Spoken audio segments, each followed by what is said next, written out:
ये बेटा अपने मामू के घर ईद की सेवियां देकर आओ। ओके अम्मा, मैं दे के आती हूँ। हाँ जी। अस्सलाम वालेकुम मामू, ईद मुबारक। खैर मुबारक। क्या लेने आई हो? अम्मा ने सेवियां भेजी है। हमें नहीं चाहिए ये सवैयां, ले जाओ यहाँ से। क्यों नहीं चाहिए मामू आपको सेवैयां? आज तो ईद है, आप अभी तक मम्मा से नाराज है। मैं नाराज नहीं हूँ। तुम्हारी माँ से मेरा ताल्लुक उसी दिन खत्म हो गया था जिस दिन उसने हमारी जायदाद में से हिस्सा मांगा था। और जाकर खिलाओ ये सवैयां अपनी मामा को और उसे बोल देना कि इतना अच्छा बनने की जरूरत नहीं है। अच्छा मामू, सब बातें छोड़े, मेरी ईदी तो दे। तुम्हारी माँ ने जो जायदाद में से हिस्सा लिया है ना, उसे को उसी में से ईदी तुम्हें दें। और मेरी एक बात याद रखना, तुम्हारी माँ जब भी मेरे घर कोई चीज भेजने के लिए तुम्हें यहाँ पे भेजे तो वो चीज रास्ते में फेंक देना, लेकिन मेरे घर में कभी ना आना। ठीक है मामू।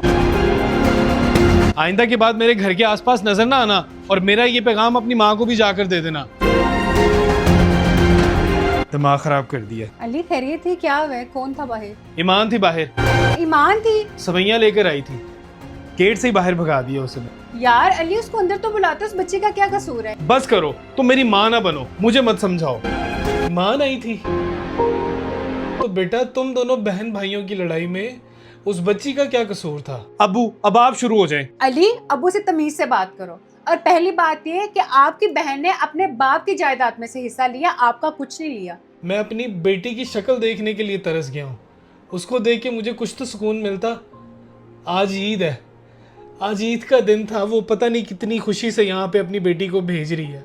उसको मैं यहाँ पे बिठाता, प्यार करता, ईद देता, तो मुझे तो उससे मिलने देते। मेरा क्या कसूर है इस सारे मामलात में?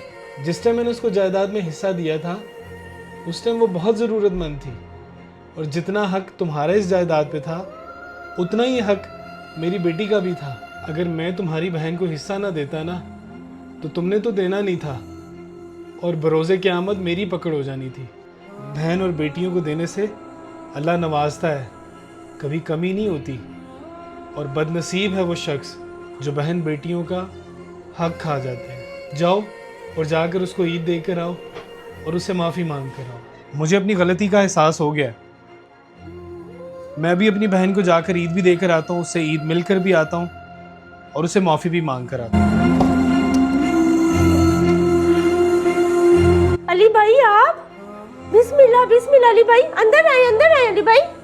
बहन, मैं अपने अमाल पे बहुत शर्मिंदा हूँ। खुदा के लिए मुझे माफ़ कर देना। ये ईद का एक छोटा सा तोहफ़ा है, इसको कबूल करो। और ईद तुमने हमारे पास मिल के करनी है। अबू तुम्हारा बहुत शिद्दत से इंतज़ार कर रहे हैं और अगर हो सके तो मुझे माफ़ कर देना। वालिदैन के बाद मैका भाइयों से होती